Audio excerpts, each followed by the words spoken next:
Hey everybody, I'm coming at you today with some news on a highly innovative, emerging new technology.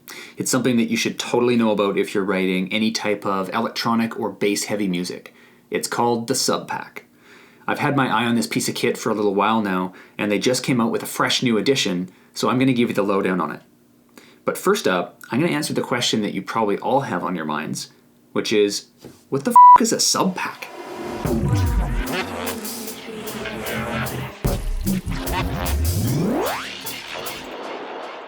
Think back to a time when you were at a festival or a club with a really large sound system. There's just something different about listening to music on a PA that big. It's the way the sound hits you. When you're experiencing music on massive subs that can move enormous amounts of air, you feel the music as much as hear it. The audio becomes tactile. The SubPac brings that experience of tactile audio into your studio. It's essentially a wearable subwoofer that you feel but don't hear. Think of it like a bass backpack that adds another dimension into your listening or mixing experience.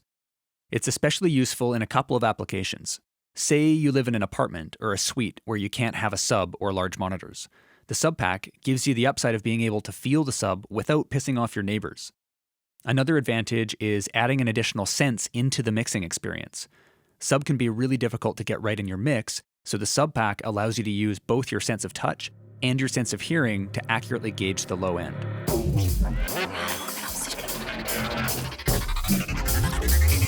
The SubPac I have here is called the S2, which is a second-generation seatback edition designed to be placed behind you on a chair. It's useful for anyone from music producers who write bass-heavy tunes, to people playing video games, to anyone looking to amp up their home theater experience.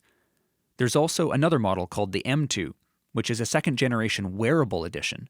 The M2 is perfect for DJs or people who just want to add another dimension to their listening experience, and they need the SubPac to be portable.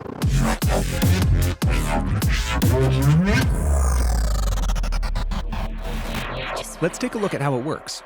In the box, you'll see the SubPac seatback pad, which contains the transducers and battery pack. It's designed to be leaned against so your back contacts it with maximum surface area. There's also a control unit that has an 1/8-inch line-in so you can connect your audio device and a headphone jack.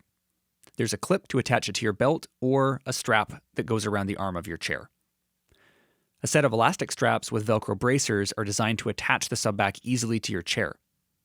You can run the SubPac either off batteries or the included power supply with charging cables for pretty much any region of the world. Let's take a look at it attached to a chair and ready for use. The SubPac sits on the back of your chair just like a lumbar spinal support. I personally found it quite comfortable. Behind the chair, you can see the strap system holding it in place. It was super easy to set up. I had mine up and running in minutes. To connect it to audio, just take the included stereo mini plug and connect it between your computer or playback device and the line-in on the control unit. Then all you need to do is plug in your headphones.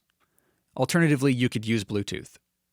There's an included power supply, or you can run the SubPac on built-in lithium-ion batteries.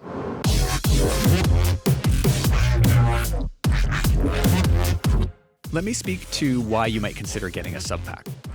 When you're producing or mixing, attention to low frequencies is essential. As a mix and mastering engineer, one of the most common problems I encounter is in the sub-range of people's mixes. As a teacher, the single most common uncertainty my students have is whether they got the low end of their mix right. Low end is so difficult to mix because you can't accurately hear sub-frequencies in most home studios. It's either an issue with the monitors being unable to correctly produce sub at sufficient volumes, or more commonly, for the room itself to be at fault. Things like frequency accumulation and phase cancellation can make it really tough to properly hear the sub in your mix. The SubPac takes the whole room out of the equation and allows you to add in your sense of touch in addition to your hearing to add a valuable extra dimension into the equation. This is version 2 of the SubPac. Let's talk about what's new with the second generation. The SubPac S2 has new tactile transducers, a new ergonomic shape for maximum body contact and comfort. It's got a slimmer, smaller control box. It's got the addition of Bluetooth 4.0 with A2DP streaming, and juiced up high-capacity lithium-ion rechargeable batteries that now have a 6+ hour charge.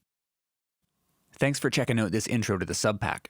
For more info and to pick one up, follow the links included in the video or just mosey on over to thesubpac.com. I'll catch you guys soon. Peace.